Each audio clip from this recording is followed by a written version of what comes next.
Surat Paulus yang kedua kepada Timotius, pasal 1 ayat 1-2. Salam dari Paulus, Rasul Kristus Yesus, oleh kehendak Allah, untuk memberitakan janji tentang hidup dalam Kristus Yesus, kepada Timotius, anakku yang kekasih. Kasih karunia, rahmat dan damai sejahtera dari Allah Bapa dan Kristus Yesus, Tuhan kita, menyertai engkau.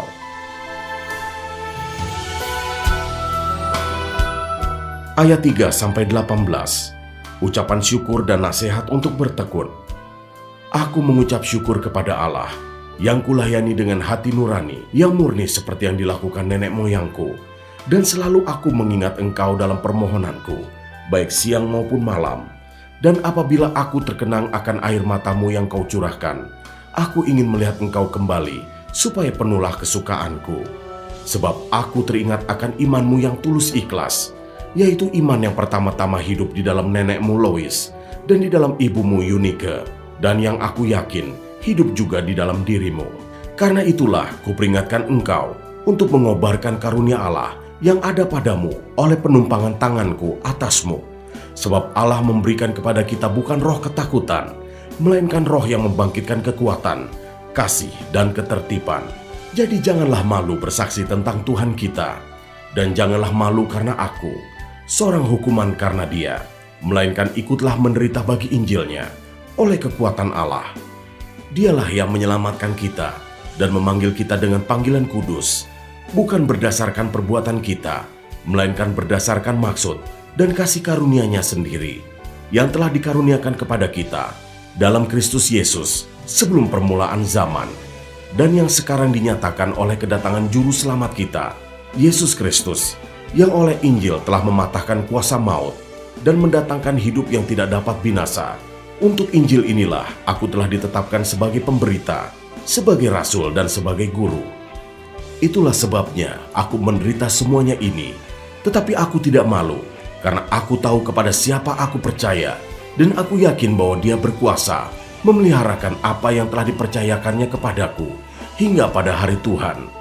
Peganglah segala sesuatu yang telah engkau dengar daripadaku sebagai contoh ajaran yang sehat, dan lakukanlah itu dalam iman dan kasih dalam Kristus Yesus.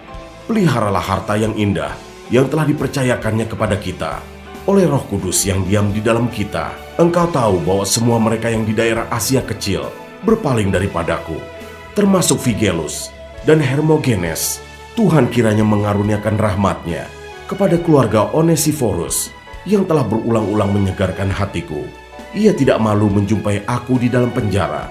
Ketika di Roma, ia berusaha mencari aku, dan sudah juga menemui aku. Kiranya Tuhan menunjukkan rahmat-Nya kepadanya pada harinya. Betapa banyaknya pelayanan yang ia lakukan di Efesus, engkau lebih mengetahuinya daripadaku.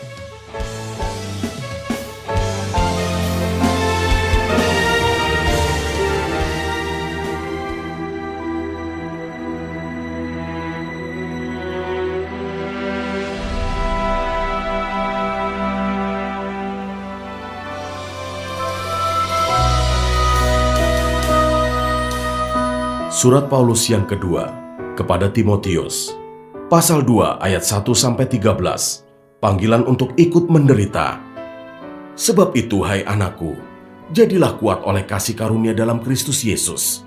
Apa yang telah engkau dengar daripadaku di depan banyak saksi, percayakanlah itu kepada orang-orang yang dapat dipercayai, yang juga cakap mengajar orang lain.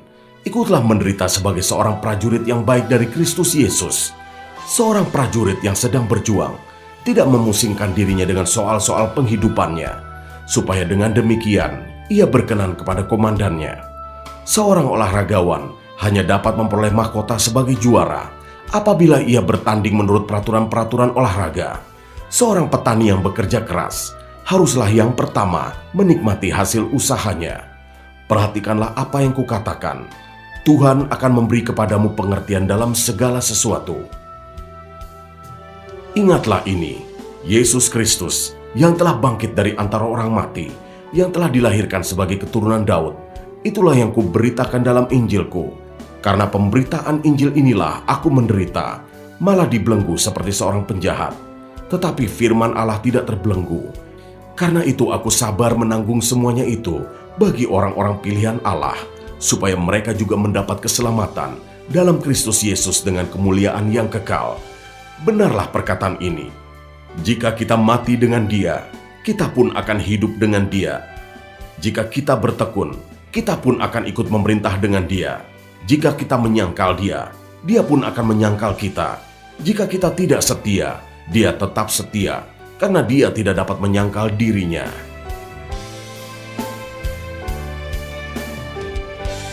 Ayat 14-26. Nasihat dalam menghadapi pengajar yang sesat. Ingatkanlah dan pesankanlah semuanya itu dengan sungguh-sungguh kepada mereka di hadapan Allah, agar jangan mereka bersilat kata, karena hal itu sama sekali tidak berguna, malah mengacaukan orang yang mendengarnya. Usahakanlah supaya engkau layak di hadapan Allah, sebagai seorang pekerja yang tidak usah malu, yang berterus terang memberitakan perkataan kebenaran itu. Tetapi hindarilah omongan yang kosong dan yang tak suci, yang hanya menambah kefasikan. Perkataan mereka menjalar seperti penyakit kanker. Di antara mereka termasuk Himenius dan Filetus, yang telah menyimpang dari kebenaran dengan mengajarkan bahwa kebangkitan kita telah berlangsung, dan dengan demikian merusak iman sebagian orang. Tetapi dasar yang diletakkan Allah itu teguh, dan materainya ialah Tuhan mengenal siapa kepunyaannya, dan setiap orang yang menyebut nama Tuhan hendaklah meninggalkan kejahatan.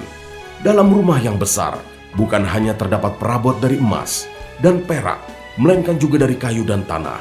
Yang pertama dipakai untuk maksud yang mulia, dan yang terakhir untuk maksud yang kurang mulia. Jika seorang menyucikan dirinya dari hal-hal yang jahat, ia akan menjadi perabot rumah untuk maksud yang mulia. Ia dikuduskan, dipandang layak untuk dipakai tuannya, dan disediakan untuk setiap pekerjaan yang mulia. Sebab itu jauhilah nafsu orang muda, kejarlah keadilan, kesetiaan, kasih dan damai bersama-sama dengan mereka yang berseru kepada Tuhan dengan hati yang murni. Hindarilah soal-soal yang dicari-cari, yang bodoh dan tidak layak. Engkau tahu bahwa soal-soal itu menimbulkan pertengkaran. Sedangkan seorang hamba Tuhan tidak boleh bertengkar, tetapi harus ramah terhadap semua orang. Ia harus cakap mengajar, sabar, dan dengan lemah lembut dapat menuntun orang yang suka melawan. Sebab mungkin Tuhan memberikan kesempatan kepada mereka untuk bertobat dan memimpin mereka sehingga mereka mengenal kebenaran. Dan dengan demikian mereka menjadi sadar kembali karena terlepas dari jerat iblis yang telah mengikat mereka pada kehendaknya.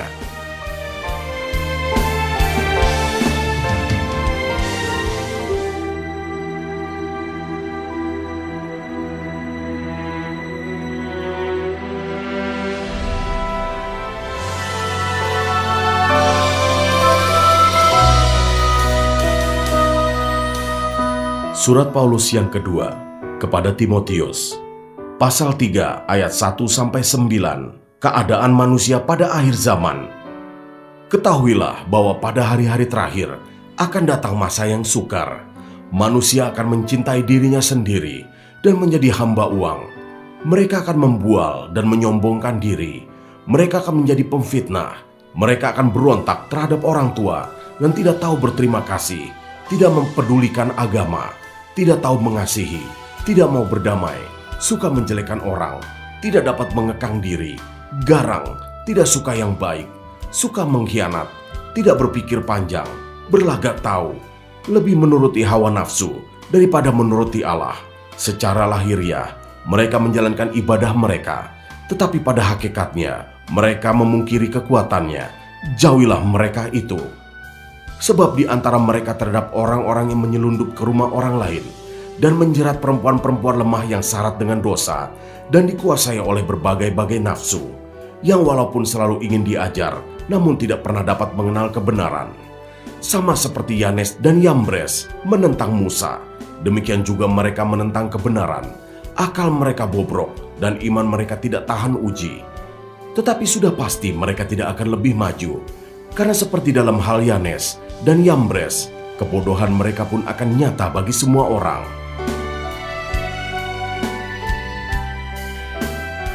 Ayat 10-17, iman bertumbuh dalam penganiayaan dan dalam pembacaan kitab suci.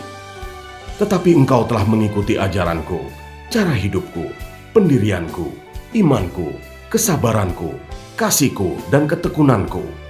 Engkau telah ikut menderita penganiayaan dan sengsara seperti yang telah kuderita di Antiokhia dan di Ikonium dan di Listra. Semua penganiayaan itu kuderita, dan Tuhan telah melepaskan aku daripadanya. Memang setiap orang yang mau hidup beribadah di dalam Kristus Yesus akan menderita aniaya, sedangkan orang jahat dan penipu akan bertambah jahat. Mereka menyesatkan dan disesatkan. Tetapi hendaklah engkau tetap berpegang pada kebenaran yang telah engkau terima dan engkau yakini, dengan selalu mengingat orang yang telah mengajarkannya kepadamu.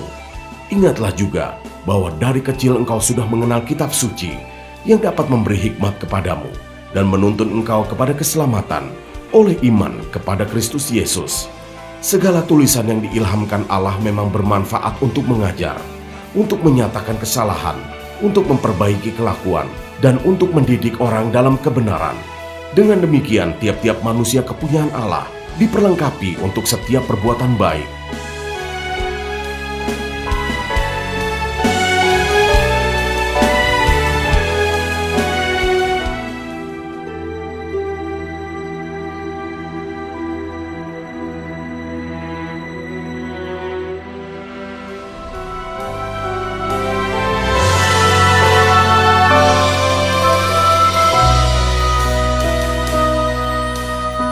Surat Paulus yang kedua kepada Timotius, pasal 4 ayat 1-8. Penuhilah panggilan pelayananmu.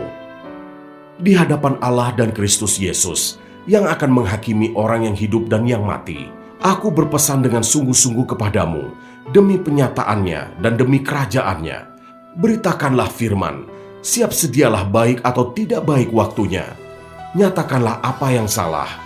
Tegurlah dan nasihatilah dengan segala kesabaran dan pengajaran, karena akan datang waktunya orang tidak dapat lagi menerima ajaran sehat, tetapi mereka akan mengumpulkan guru-guru menurut kehendaknya untuk memuaskan keinginan telinganya. Mereka akan memalingkan telinganya dari kebenaran dan membukanya bagi dongeng. Tetapi kuasailah dirimu dalam segala hal, sabarlah menderita, lakukanlah pekerjaan pemberita Injil, dan tunaikanlah tugas pelayananmu. Mengenai diriku, darahku sudah mulai dicurahkan sebagai persembahan, dan saat kematianku sudah dekat. Aku telah mengakhiri pertandingan yang baik, aku telah mencapai garis akhir, dan aku telah memelihara iman. Sekarang telah tersedia bagiku mahkota kebenaran yang akan dikaruniakan kepadaku oleh Tuhan, Hakim yang adil, pada harinya. Tetapi bukan hanya kepadaku, melainkan juga kepada semua orang yang merindukan kedatangannya.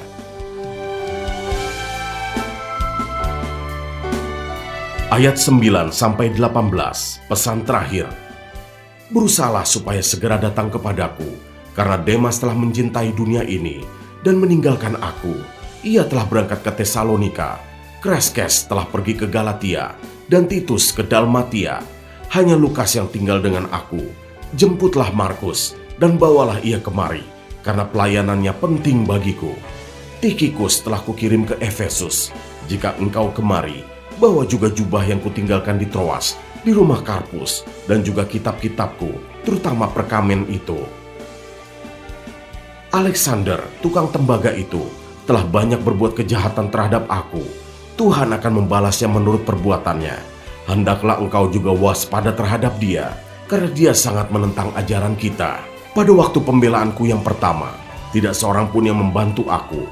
Semuanya meninggalkan aku. Kiranya hal itu jangan ditanggungkan atas mereka. Tetapi Tuhan telah mendampingi aku dan menguatkan aku, supaya dengan perantaraanku Injil diberitakan dengan sepenuhnya, dan semua orang bukan Yahudi mendengarkannya.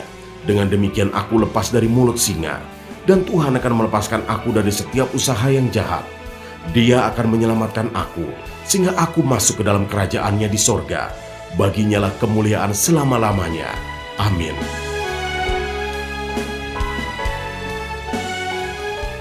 Ayat 19-22. Salam. Salam kepada Priska dan Aquila dan kepada keluarga Onesiforus. Erastus tinggal di Korintus, dan Trofimus kutinggalkan dalam keadaan sakit di Miletus. Berusahalah kemari sebelum musim dingin. Salam dari Ebulus, dan Pudes, dan Linus, dan Claudia, dan dari semua saudara. Tuhan menyertai rohmu, kasih karunia-Nya menyertai kamu.